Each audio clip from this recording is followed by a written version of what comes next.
T'as dû beaucoup en entendre parler le dernier mois. Aujourd'hui on est le 25 mai et il y a une loi assez importante qui va passer dans l'Union Européenne sur la protection des données. T'en as sûrement entendu parler du RGPD et mon but dans cette vidéo ça va t'expliquer les impacts concrets que ça va avoir sur notre vie, nous en tant que citoyens. Putain je suis cramé. L'impact que ça va avoir sur notre vie en tant que citoyens, en tant qu'utilisateurs d'internet réguliers qui vont sur Facebook tous les jours. Avant cette loi, le RGPD, donc le règlement général sur la protection des données, les lois sur la protection des données c'était un peu le bordel. Chaque État essayait de faire valoir ses droits, sauf qu'il y avait des entreprises comme Google et Facebook qui n'étaient pas établis en Europe, du coup ils étaient peut-être moins enclins à être soumis aux lois. Et le but de cette loi, le RGPD, qui rentre aujourd'hui en vigueur en Europe, ça va être de régulariser tout ça pour que tout le monde soit soumis à la même loi. Que ce soit une entreprise établie dans l'Union Européenne ou en dehors, qui fasse commerce avec l'Union Européenne ou qui ait des utilisateurs dans l'Union Européenne. Donc dans ma dernière vidéo sur les big data, je t'ai expliqué l'importance de la vie privée sur internet, l'impact que ça pouvait avoir, ce qui était fait de nos big data. De toute façon je te renvoie vers cette vidéo si tu l'as pas vu.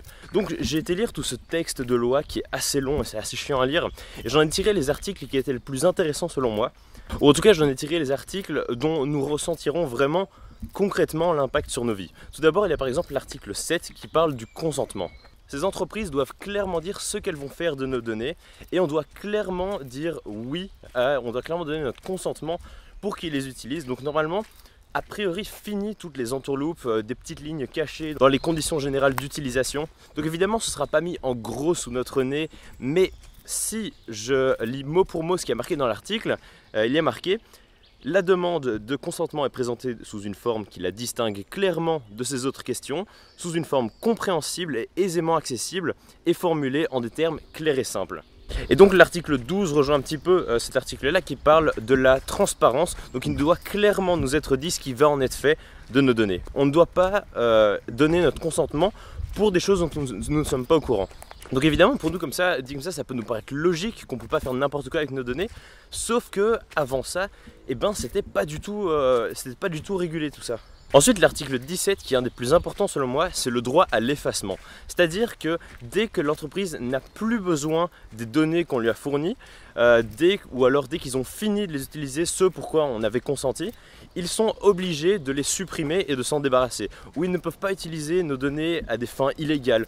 Et enfin le dernier article qui me paraissait assez intéressant, c'est l'article 20 qui parle de la portabilité des données. Alors au début je ne comprenais pas du tout ce que ça voulait dire, j'ai quand même dû un petit peu chercher avant de comprendre exactement ce que ça voulait dire, la portabilité des données.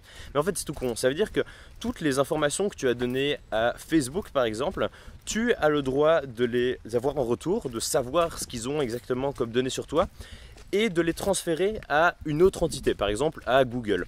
Donc ça veut dire qu'il n'y a aucune entreprise qui a l'exclusivité sur tes données. Les notifications en cas de fuite, c'est-à-dire que s'il y a eu un problème avec nos données, qu'elles ont fuité, pardon, 2 secondes, je vais juste me casser la gueule dans 2 secondes. Par exemple, les scandales qu'il y a eu avec Facebook récemment, ce sont des fuites de données, c'est des trucs pour lesquels nous n'avons pas consenti. Et bien dans ce cas-là, avec la loi qui va entrer en vigueur, les entreprises vont être obligées de nous le signaler pour qu'on soit au courant de ce qui arrive à nos données, si elles ont été hackées ou des choses comme ça. C'est justement en prévision de cette loi qui entre en vigueur aujourd'hui que le dernier mois, tu as dû accepter des tas de nouvelles conditions d'utilisation des entreprises ou des services sur lesquels tu es inscrit, juste parce qu'ils sont en train de s'aligner. Voilà donc la raison pour laquelle toutes ces entreprises sont en train de s'aligner aujourd'hui, c'est juste parce que les sanctions qui pèsent sur elles sont très très lourdes. Donc évidemment c'est dommage qu'elles soient obligées d'être menacées pour qu'enfin elles se soucient un minimum de nos données et de notre vie privée.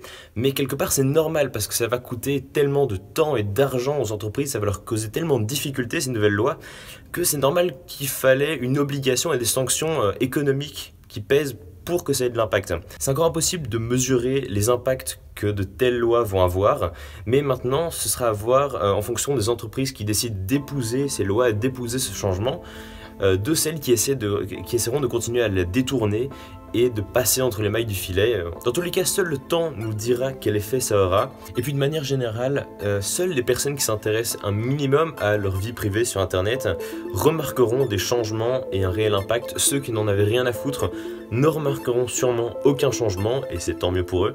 Si t'aimes la musique que tu entends maintenant, tu peux aller voir dans la description, c'est fait par mon petit frère. Et dans la prochaine vidéo, je te parlerai d'un grand mystère dont on parle toujours, comment disparaître d'internet.